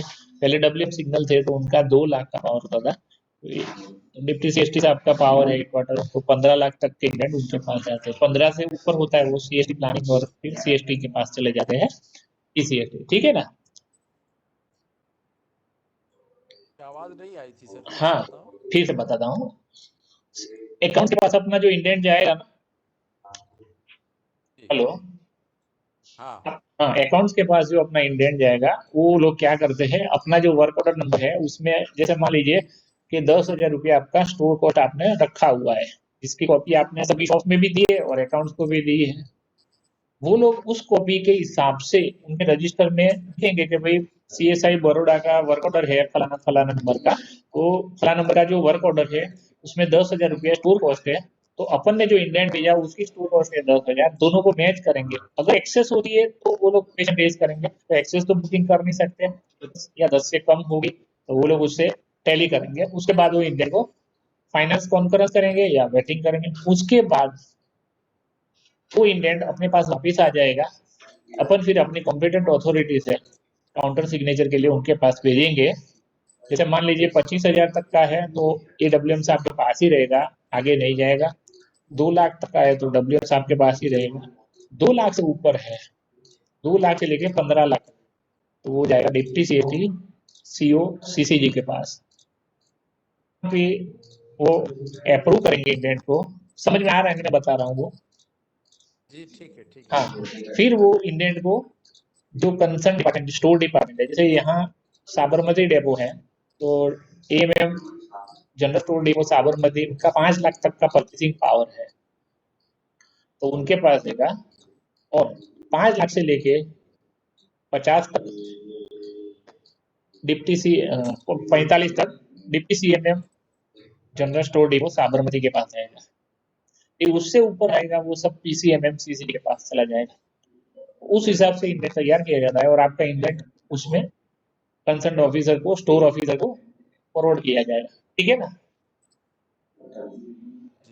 हाँ अब जैसे वो लोग टेंडरिंग करेंगे, फिर टेक्निकल TSRR करते हैं। TSRR आप लोग जानते हैं ना? नहीं सर, बताइए। चलिए TSRR मैं बता देता हूँ। जैसे मान लीजिए आपने इंडेंट में मांगा है ब्राइट बार स्टील, माइल स्टील ब्राइट बार 8.2 mm डाया, ठीक है ना, और लेंथ रखी है 5 to 6 फीट। ठीक है, IS 2062 E250 grade A specification है, आप समझ लीजिए। ठीक है, अब क्या जी होता है? सर। हाँ अब क्या होता है, जैसे टेंडर निकलेगा ना तो अलग अलग व्यापारी इसको कोट करेंगे। ठीक है, अब जैसे कोट करते हैं तो कोई किसी ने बता दिया कि भाई हमारे पास 5 से 7 फीट नहीं है, हमारे पास 2 से 3 फीट का रोड पड़ा हुआ है। ठीक है ना? या कोई भी टेक्निकल डेविएशंस रखते हैं। आप थोड़ा सा रिप्लाई देते हैं तो मुझे मजा आ जाएगा बताने में। जी सर, हाँ सुन ठीक है रहे ना? हैं। हाँ अभी मान लीजिए किसी ने जो L1 में L2 L3 अलग अलग आएंगे, टेबुलेशन शीट्स बनेगी, उसमें किसी ने मान लीजिए L1 है, L1 ने 5 से 7 चाहिए अपने को, उसने भर दिया है 2 से 3 फीट। ठीक है, बाकी की क्वालिटी आपके रिक्वायरमेंट के हिसाब से ही है। अब होगा क्या कि उसने भर दिया, अपन उसको टेक्निकली चेक करेंगे, तो टेक्निकली सुटेबिलिटी, TS मतलब टेक्निकल सुटेबिलिटी, अगर ये आपके रिक्वायरमेंट के हिसाब से है, आपके आपने जो मांगा है वो है, और L1 वाला व्यापारी जो सप्लायर है वो आपने जो मांगा है कि 5 to 7 फीट और बाकी का जो E250 A IS 2062 जो लिखा है स्टील का वो है, तो आप उसको टेक्निकली सूटेबल बोल सकते हैं। ठीक है ना, मेरी बात समझ रहे हैं ना? जी सर। हाँ, अभी क्या होता है कि आपने मांगा है 5 to 7 फीट और व्यापारी ने L1 जैसे जो सबसे कम रेट दाम वाला है उसने मांगा है, उसने बताया है कि भाई मेरे पास तो 2 से 3 फीट का पड़ा हुआ है, तो आप उसको टेक्निकली सुटेबल नहीं दे सकते हैं, क्योंकि आपकी मशीन की कैपेसिटी है 5 to 7। आप फुल यूज करेंगे आपको फुल यूटिलाइजेशन होगा, और यहाँ पे क्या हो रहा है कि मटेरियल आपको छोटा मिल रहा है, इसमें लॉसेस ज्यादा रहेगा, इसलिए आप इसको टेक्निकली सुटेबल नहीं दे सकते। तो आप L1 को बाईपास कर सकते हो विथ रीजन। ठीक है ना? जी सर। अभी TS हो गया टेक्निकली सुटेबल, तो ये L1 है वो टेक्निकली सुटेबल नहीं है। अब बारी आई L2 की, तो L2 में आप गए थे, L2 ने अपनी जो सारी रिक्वायरमेंट है वो फुलफिल कर दी, कई बार शॉर्ट में भी लिख देते एज पर टेंडर। ठीक है ना? जी सर। एज पर टेंडर में क्या होता है, जैसे उसने एज पर टेंडर लिख दिया तो वो मटेरियल फिर आपको उसका रेट चेक करना है। रेट में जैसे मान लीजिए आपने इंडेंट करते समय या तो मार्केट सर्वे करके बजटरी कोटेशन लाते हैं, उसमें मान लीजिए 50 रुपया पर केजी स्टील का रेट है। किसी कारणवश स्टील में रेट्स बढ़ गए, जैसे अभी रिसेंटली बहुत सारे रेट बढ़ गए स्टील के, तो अभी 50 के हिसाब से आपने एस्टिमेट करके इंडेंट बनाया है, रेट बढ़ के हो गया 65, तो जी आपका रेट बहुत मतलब 65 और 15 रुपये का डिफरेंस है, मतलब कितना कितना 1/3 जैसा हो गया ना, तो बहुत रेट बढ़ गए। ठीक है ना, तो आप नॉर्मली 5 से 7% ठीक है, इतना इन्फ्लेशन चलता है, लेकिन इतना ज्यादा इन्फ्लेशन नहीं चलता है। तो L2 even he is technically suitable but we can not accept his rate. आप समझ रहे हैं मेरी बात को? जी सर। हाँ, तो आप उसके रेट को रीजनेबल नहीं दे सकते हैं, प्रोवाइडेड कि आप मार्केट सर्वे करके अलग अलग जगह से आप उसको जस्टिफाई कीजिए कि नहीं ओवरऑल मार्केट में रेट बढ़ गया है तो ठीक है। अगर मान लीजिए मार्केट कंडीशन नहीं है, किसी ने L1 वाले या L2 वाले ने रेट ज्यादा कोट कर दिया है, जैसे मान लीजिए मार्केट में 50-55 ही चल रहा है, 50-52 चल रहा है, और उसने 65 या 70, मान लीजिए कि कुछ व्यापारी ऐसे है जिन्हें ज्यादा रेट बढ़ दिया L1 वाले ने, तो आप उसको एक्सेप्ट नहीं कर सकते, तो उसको रेट रीजनेबल नहीं है, तो उस केस में ये टेंडर रीटेंडर होगा ये केस। ठीक है ना, जी अब रीटेंडर होने के बाद फिर से ये सारी प्रक्रिया की जाएगी। अगर फिर से ये केस में गड़बड़ होती है, अगर मान लीजिए व्यापारी ज्यादा वोट करते हैं, वो स्टोर डिपार्टमेंट क्या करता है, अलग अलग जगह से पार्टियां को इनवाइट करते हैं कि क्या है, ज्यादा से ज्यादा लोग पार्टिसिपेट कर सके। ठीक है ना, इसमें हाँ जी। रेट रीजनेबल मिलने की पॉसिबिलिटी बहुत ज्यादा एक्सप्लोर हो जाती है, बढ़ जाती है। ठीक है, अब रेट रीजनेबल मान लीजिए ओके कि सर। सेकंड बार रीटेंडर हुआ, आपका डिस्क्रिप्शन के हिसाब से पार्टी देने के एज पर टेंडर रेडी है, तो दैट इज टेक्निकली सूटेबल, और रेट भी आपने 50 रुपया मांगा है, वो 51 रुपया बोल रहे हैं, ठीक, 1 आध रुपया मतलब अपना वेरिएशन के अंदर ही है, इससे ज्यादा नहीं है, तो वो आपका रेट भी रीजनेबल हो गया। दैट मीन्स कि केस टेक्निकली सूटेबल है एंड रेट रीजनेबल है। तो इस तरह में आप हम लोग TSRR करते हैं और उसको स्टोर को सबमिट कर देते हैं। स्टोर टेंडर ओपन होने के बाद हमसे पूछता है, किसी में अगर डाउट होता है ना, तो नॉर्मली AMM डिप्टी CMM कर लेते हैं, अगर सेम है तो। अगर उसमें कुछ चेंजेस है तो वो लोग हमसे पूछते हैं कि भाई क्या किया जाए, तो फिर हम लोग उसमें हमारी जो भी रिमार्क्स है वो डाल के दे देते हैं, उसके हिसाब से फिर परचेस ऑर्डर प्लेस किया जाता है। स्टोर क्या होता है, कुछ अमाउंट है उनकी स्टोर की प्रोसीजर है, तो सिक्योरिटी डिपॉजिट वगैरह रखते हैं। क्या होता है, परचेस ऑर्डर प्लेस होने के बाद भी व्यापारी सप्लाई नहीं करते हैं, है ना, तो उनको फिर पेनल्टी लगाते हैं स्टोर डिपार्टमेंट। तो फिर छोटी परचेज ऑर्डर के बाद भी मटेरियल नहीं आता है, फिर से स्टोर उसको रीटेंडर करता है उस डिलीवरी पीरियड खत्म होने के बाद। अभी जैसे आप मान लीजिए कि 5 लाख से कम लागत का मटेरियल है, तो नॉर्मली कंसाइनी इंस्पेक्शन होता है, आप लोग करते होंगे इंस्पेक्शन, ठीक है ना। हेलो, जी सर, आवाज आ रही है, हाँ बोलिए। हाँ, आप थोड़ा सा बोलते जाए तो मेरे को भी मजा आएगा। इसके बाद में अगर 5 से ज्यादा भी होता है तो राइट्स इंस्पेक्शन होता है। अगर कोई मटेरियल में आपने RDSO इंस्पेक्शन लिखा हुआ है, जैसे हम लोग यहाँ पे पॉइंट मशीन की मोटर मंगवाते हैं IRS की, तो उसमें हम लोग क्या करते हैं, RDSO अप्रूव्ड वेंडर से ही मंगवाते हैं। तो स्टोर की एक अपनी प्रोसीजर है, उसमें क्या लिख देते हैं कि this material is required from only RDSO approved vendors with RDSO inspection. उसमें क्या करते हैं कि RDSO के जो अप्रूव्ड वेंडर्स है वही लोग उसमें कोट कर सकते हैं, और वही लोग उसमें पार्टिसिपेट करने के बाद इनमें जो L1 आएगा, लोवेस्ट आएगा, वो आपको सप्लाई करेंगे। ठीक है ना, जी सर। तो इसमें आपको चीज ध्यान रखनी थी कि जो मटेरियल अपना जो वेंडर डायरेक्टरी में आप जाएंगे ना, तो मैकेनिकल सिग्नलिंग आइटम से उसमें या इलेक्ट्रिकल सिग्नलिंग आपकी आइटम देख लीजिएगा, उसमें RDSO अप्रूव वेंडर से लिस्ट दिया जाता है, उस हिसाब से अगर है तो आपको उसी से मंगवानी है, ऐसा नहीं आप जनरल नहीं मंगवा सकते फिर। ठीक है ना, जी तो सेफ्टी आइटम में काफी सारी आइटम है वो RDSO अप्रूव वेंडर से ही मंगवाते हैं, जैसे सीमेंस पॉइंट मशीन की आइटम्स है वो सारी हम लोग सिंगल टेंडर होता है, सीमेंस से ही आता है। ठीक है ना, सर इसमें एक चीज समझ में नहीं, हाँ बताइए। हेलो, परचेज ऑर्डर जो बना रहे हैं, purchase order after completion of ये टेंडर हाँ फाइनल होने के बाद ही बनेगा ना सर? हाँ बिल्कुल फाइनल होने के बाद ही बनेगा। उसमें भी बीच में जैसे बड़े टेंडर होते हैं उसमें एसडी वगैरह जमा कराते हैं फॉर्म से, और वो लोग हाँ, प्रोसेस होने के बाद। हाँ हाँ बताइए। कोई भी एजेंसी है जिसको टेंडर अलॉट हो, एल हुआ, हाँ L1 में है। हाँ हाँ तो L1 जो है उसको सप्लाई नहीं कर रहा है, जो परचेज ऑर्डर इशू किया गया सप्लाई नहीं कर रहा है, तो उसको हाँ किस हिसाब से वो उसको क्या होता है सिस्टम? बाद में स्टोर डिपार्टमेंट के पास कुछ रूल्स है, उसके हिसाब से वो लोग उनको पेनल्टी लगाते हैं 2%, 5%, 10%, ऐसी कुछ है उनकी सर्टेन प्रोसीजर। अभी जैसे मैं आपको बताऊं, जैसे आप लोगों के ऑफसेट ब्रैकेट बनाते हैं ना, जो नहीं यूज होते हैं आपके मी सिग्नल के आगे, वो छोटे संट सिग्नल वगैरह लगाते हैं पाइप के साथ, नहीं ब्रैकेट लगाते हैं। जी जी। उसमें एक मटेरियल यूज होता है 200 mm की स्टील की चैनल यूज होती है। अब जब हमने इंडियन किया था तब लगभग सितंबर महीने की बात है, तो हमने मार्केट सर्वे करके कोटेशंस मंगवाए। किसी ने 55 रुपए दिए, किसी ने 59 दिए, किसी ने 60 दिए। 60 से कम ही थे, 60 करीब करीब।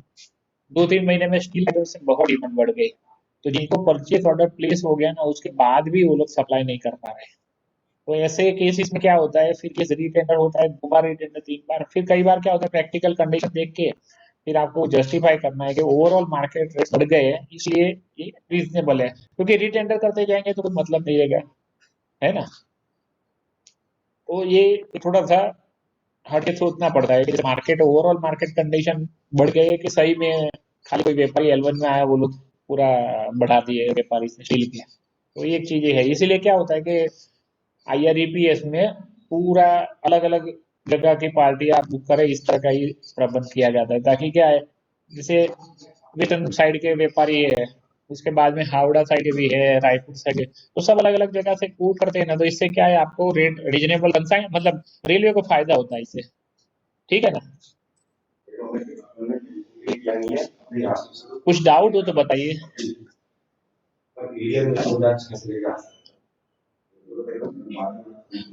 प्रोप्राइटरी आइटम्स आप जानते हैं ना।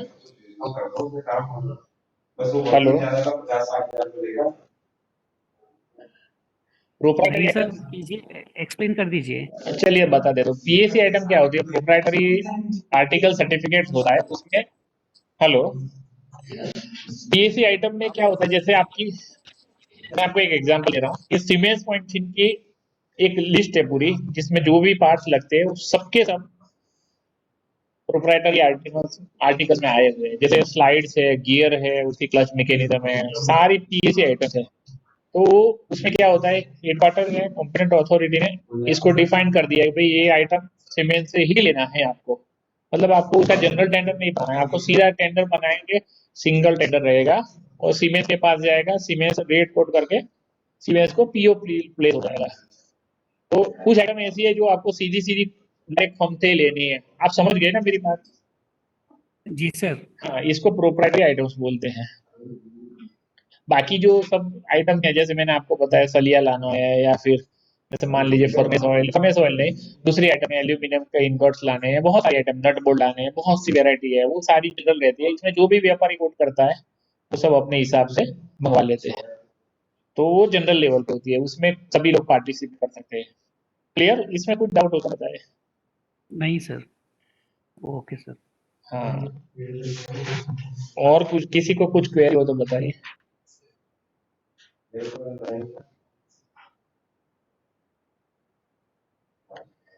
प्रोप्राइटरी आइटम का जो इंडेंट करते हैं ना, तो इंडेंट करने के साथ एक सर्टिफिकेट होता है, उसको कंसर्न ऑफिसर जो अपना होता है कॉम्पिटेंट अथॉरिटी, उससे साइन करवाना पड़ता है। तो प्रोप्राइटरी आइटम साइन करने के लिए इंडेंट के साथ वो सर्टिफिकेट आपको अपलोड करना है IREPS में। सर्टिफिकेट का नाम क्या होता है? ये सर्टिफिकेट प्रोप्राइटरी आर्टिकल सर्टिफिकेट, अच्छा, एक सर्टिफिकेट ही होता है, उसमें कंसर्न ऑफिसर है उनका बना के, तो साइन करते थे। जैसे मान लीजिए कि 25,000 तक का प्रोप्राइटरी आइटम है, तो अपने आप ही साइन कर सकते हैं WM। फिर 2 लाख तक का है WM सिग्नल, फिर उनके ऊपर 15 लाख तक डिप्टी CST CO CCG, ये इस हिसाब से ही बनाए गए। पहले कुछ कम थे, अभी शायद NS के हिसाब से सेव कर दिया है। लेकिन प्रोप्राइटरी में यही है कि एडिशनल सर्टिफिकेट आपको बनाना है। एडिशनल उसमें आपको प्रोप्राइटरी आर्टिकल सर्टिफिकेट में स्टोर की एक कंडीशन होती है, जैसे ये आइटम कोई नहीं बना सकता है, ऐसा आपको सर्टिफाई करना है। आप समझे मेरी बात को?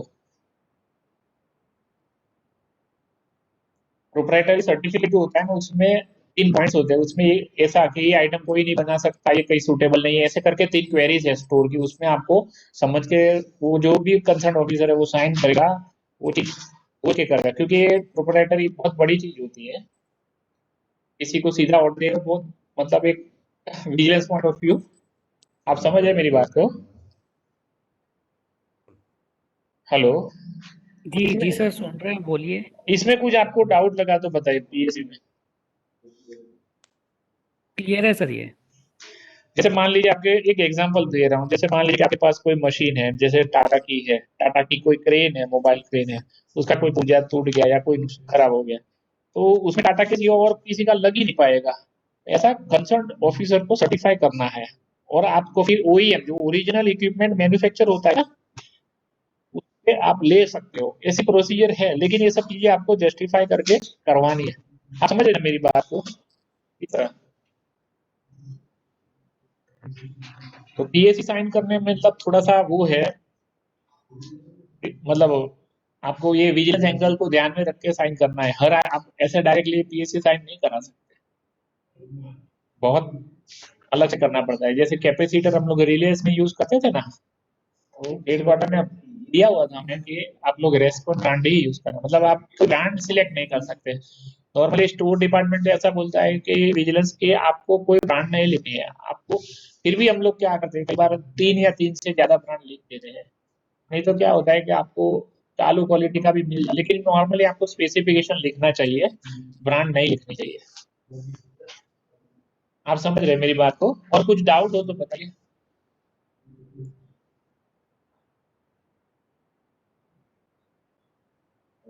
किसी को कोई क्वेश्चन?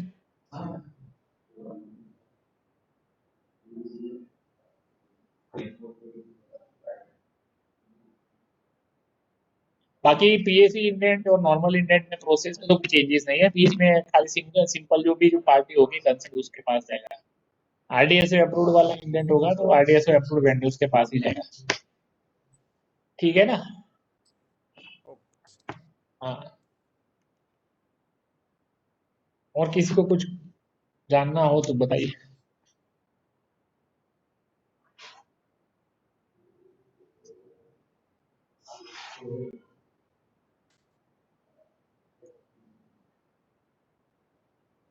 सर ये हाँ साबरमती हाँ साबरमती अपने स्टोर में हाँ स्टॉक आइटम हाँ।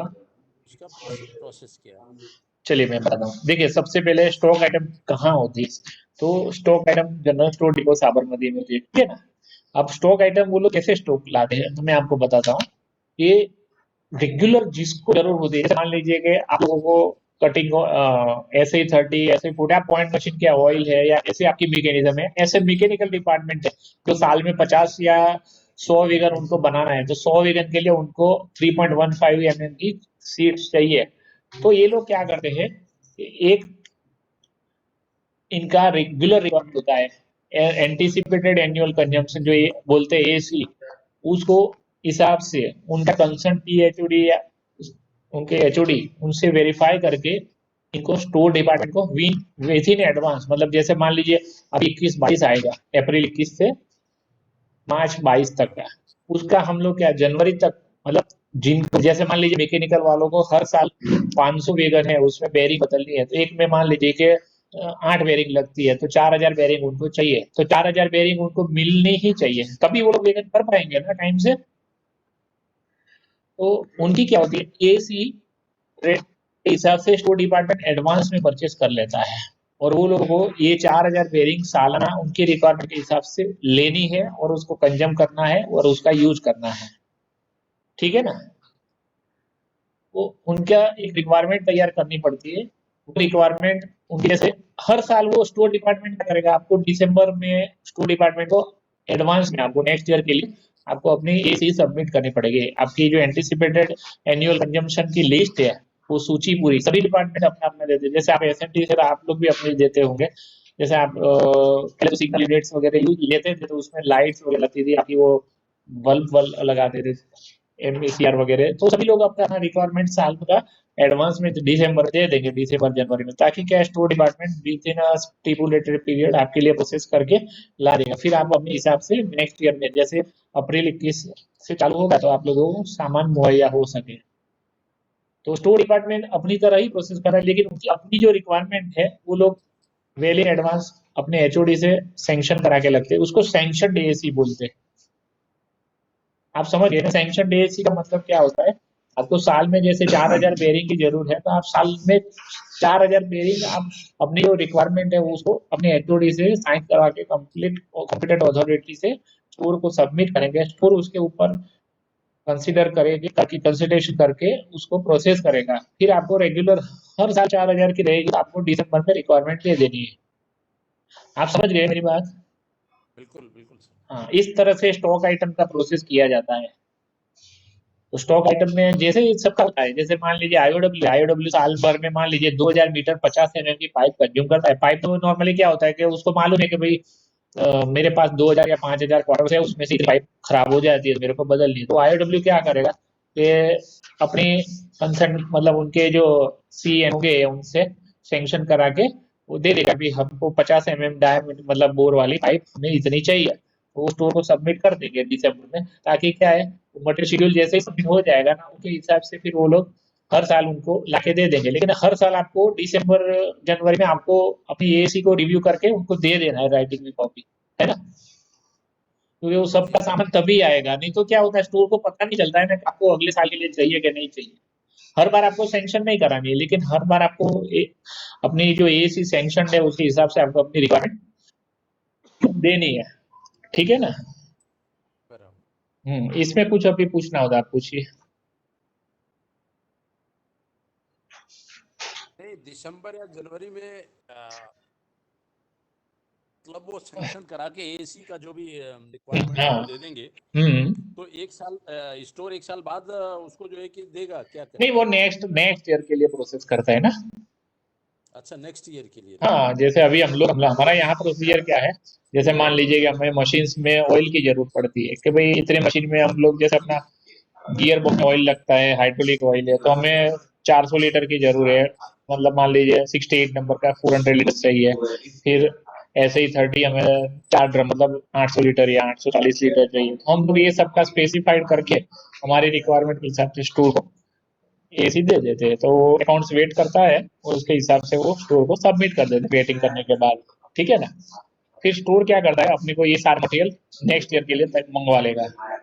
अगर मान लीजिए किसी कारणवश स्टोर में नहीं आ पाई, तो वो क्या करेगा, आजू बाजू दूसरे डेपो में भी अगर सामान पड़ा होगा ना, तो वो चेस करके मंगवा लेगा। लेकिन आपको लाने की जिम्मेदारी स्टोर डिपार्टमेंट की रहेगी, ठीक है? इसमें कुछ पूछिए।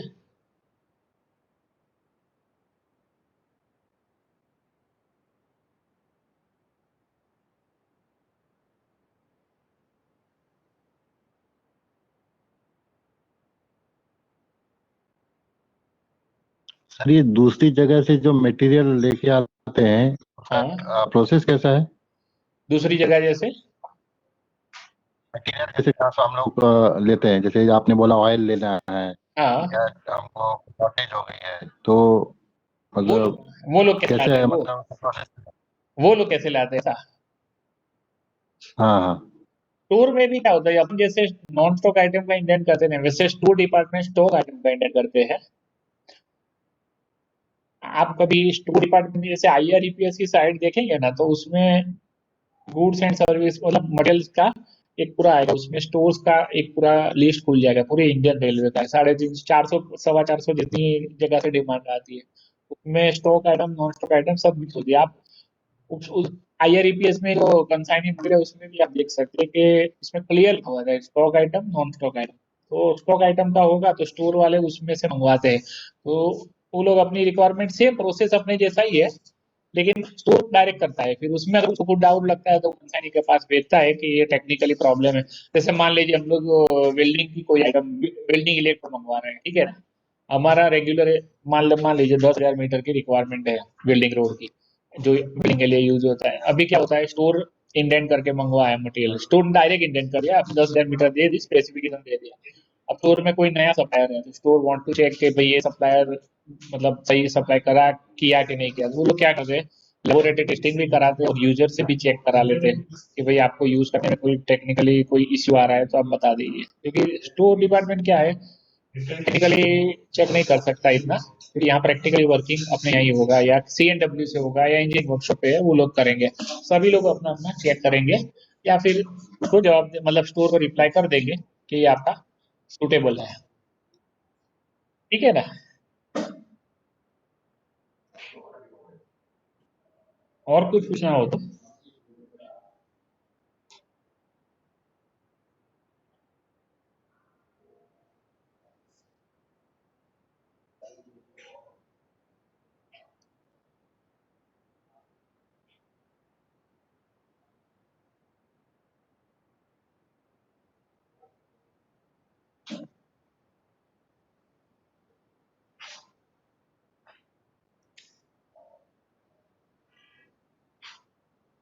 और किसी को कुछ डाउट हो इंडेंट्स के बारे में।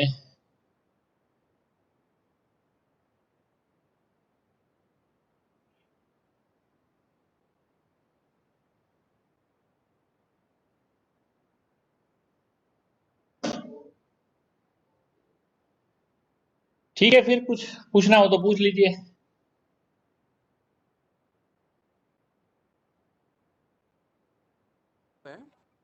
हाँ बताइए।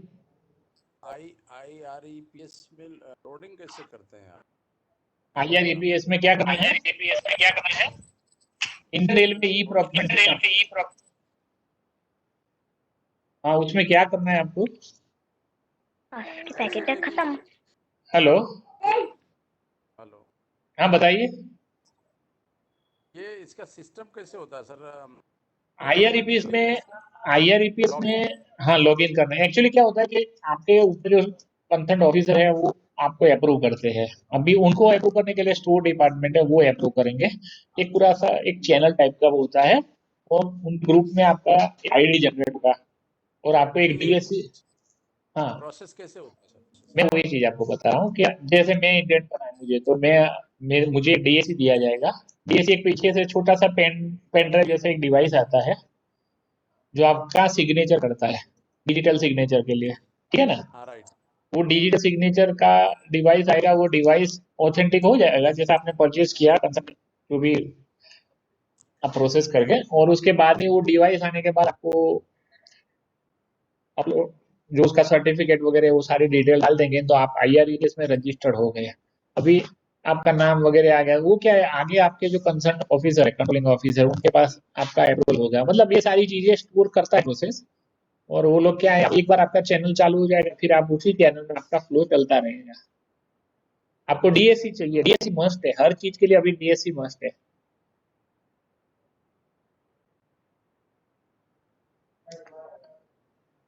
आप किसी को जैसे आप PDF फाइल भेजते हैं ना, आपने जैसे कोई लेटर बनाया जैसे तो उस लेटर पे अभी तो क्या फिजिकल साइन करते हैं तो आपका पेपर वाला वर्क हो गया। अभी मान लीजिए आपने फिजिकल साइन नहीं करना है तो आप एक्रोबेट DC में जाके DSC लगाया हुआ है तो आप अपना सिग्नेचर जनरेट कर सकते हैं और आप उसको ऑथोराइज कर सकते हैं तो आपका सिग्नेचर की जरूरत नहीं रहेगी, वो डिजिटली साइंड हो जाएगा। अभी अभी कई जगह से डिजिटली साइंड डॉक्यूमेंट्स आ रहे हैं हमारे पास, तो इस तरह से आप कर सकते हैं डिजिटली साइंड। DSC सबके लिए मस्ट हो जाएगा।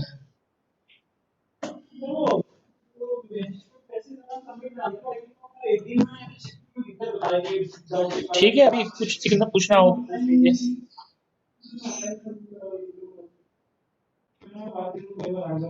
सर अभी साबरमती हमारा साबरमती हाँ स्टोर एसएनटी से रिलेटेड क्या क्या स्टोर अभी दिया जा रहा है सर? स्टोर में SNT के रिलेटेड स्टोर में आपके केबल वगैरह रहेंगे, फिर ये TLJD वगैरह आप लाते हैं ना पैकलेट बंडल बॉक्स, ये सारे आइटम है। हाँ ये भी मिलेगा। फिर आपको ये ग्राउंड सेक्शन के रोडिंग के लिए आपको जो नट यूज होती है, नट है वॉशर है, ये सारी चीजें आपको मिलती है, बहुत पूरी लिस्ट है। आप उसमें सर्च करेंगे ना IREPS में जाके तो आप अपना 56 नंबर का और शायद 54 दो ग्रुप है अपना सिग्नलिंग आइटम्स के, है ना। तो 56 नंबर का ग्रुप आप जैसे देख क्लिक करेंगे ना, तो पूरा 56 नंबर का सब कुछ आ जाएगा। इसमें वेस्टर्न रेलवे सब, पूरी इंडियन रेलवे, सभी जोन आ जाएंगे। आपको अपनी आइटम जिस जोन में देखनी हो ना, आप देख सकते हैं। कैसे देखेंगे सर? IRPS में आपको लॉग इन करना पड़ेगा। अच्छा। हाँ, जैसे मान लीजिए कोई एक आइटम है जो आपके यहाँ नहीं है, सदर्न रेलवे में मिलती है, ठीक है ना, तो आपको तो पता नहीं है, लेकिन आप 56 नंबर के ग्रुप में जाएंगे तो नॉर्मली अपनी सिग्नलिंग की आइटम सब वहीं मिल जाती है। तो आप 56 नंबर और ग्रुप में एक वर्ड दे दीजिए, जैसे मान लीजिए कि गियर बॉक्स है तो 56 लिखा और गियर बॉक्स, फिर वो गियर बॉक्स वाला जो भी होगा वो सारा ढूंढ लेगा कंप्यूटर, और आपको फटाक से दिखा देगा कि भाई पोदन में या सदर्न रेलवे में ये डेपो में ये इतनी चीज पड़ी हुई है। फिर आप उसमें उनकी रिक्वायरमेंट है सालाना, जैसे मान लीजिए 2000 नंबर से है और उनके पास 6000 पड़ी है और आपको 2000 की रिक्वायरमेंट है, तो आप क्या करेंगे, उनके डिप्टी CMM से बात करेंगे और एक अपनी रिक्वायरमेंट उनको दे देंगे, वो आपको इश्यू कर देगा। तो आपको इंडेंट नहीं करना पड़ेगा, यू कैन ये मटेरियल सीधा ही आपको मिल जाएगा। बहुत इजी है, बहुत अच्छा है, मतलब जहाँ किसी को इसकी जरूरत है और उसके लिए आपको पैसा खर्चा नहीं करना पड़ेगा और किसी के पास ये एक्सेस पड़ा हुआ है, ठीक है। हाँ, जैसे अभी हमने रिसेंटली कोटा से इसी तरह मटेरियल मंगवाया था, तो हमें स्लाइडिंग के लिए बोल्ट की आवश्यकता थी 12x100 के, तो हमने कोटा डिवीजन में, कोटा डेपो है वहाँ, ये मटेरियल एक्सेस था, बहुत एक्सेस पड़ा हुआ था। हमने AM साहब से बात किया कि सर इस डेपो में पड़ा हुआ है, आप मंगवा लीजिए, तो उन्होंने पूरा स्टॉक उनकी गाड़ी करा दी थी, तो उन्होंने ट्रांसफर करा दिया और 400-600 किलो में मिल गया। तो इसलिए क्या, रेलवे का पैसा भी बच गया, बहुत पैसा बचा, और सबसे ज्यादा कि आपका एक प्रोसेस पूरा रुक गया और आपको रेडी मटेरियल मिल गया। इसका क्या प्रोसेस है सर? अगर ये दूसरे डिवीजन से ये पैसे आए, हम ये मटेरियल आया, हाँ, तो उसको भी तो उसमें प्रोसेस करने का उसका भी एक रूल है ना सर? डिवीजन में क्या है, जैसे कि मान लीजिए कि साबरमती डेपो में मतलब M10 का बोल्ट है, वो कम स्टॉक है, और वही चीज अपने दाहोद स्टोर है उसमें पड़ा हुआ है, वो लोग इतना डेपो ट्रांसफर करके मंगवा लेते हैं। फिर मान लीजिए कि कोटा से लाना है, जैसे मान लीजिए दूसरे महीने ये कोटा दूसरा जो हो गया ना, तो डिप्यूटी CMM साबरमती एक स्टॉक आइटम का ग्रुप रिलीज करते हैं, डेप्यूटी CMM कोटा के नाम पे, ठीक है ना। और उसमें जो भी PL नंबर आता है ना, प्राइस लिस्ट नंबर होता है, जो स्टोर का यूनिक नंबर होता है, वो नंबर डालेंगे, वो पूरा डिस्क्रिप्शन आ जाएगा और क्वांटिटी आ जाएगी उसके हिसाब से। जैसे नॉन स्टॉक का PO प्लेस होता है, ऐसा स्टॉक आइटम का PO होता है, एक जोन से दूसरे जोन का, तो कोटा के नाम पे इशू होगा और वो इशू पे वो आपको इशू कर देगा, फिर वो सीधा मटेरियल जोन में ट्रांसफर हो जाएगा। समझ गए ना आप मेरी बात? जी।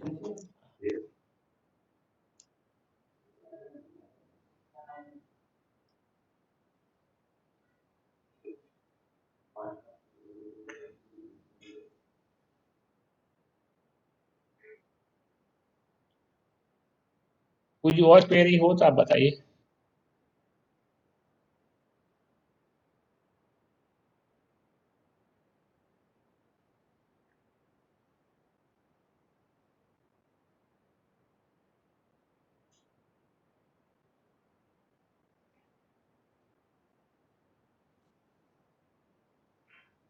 और कुछ पूछना हो किसी को?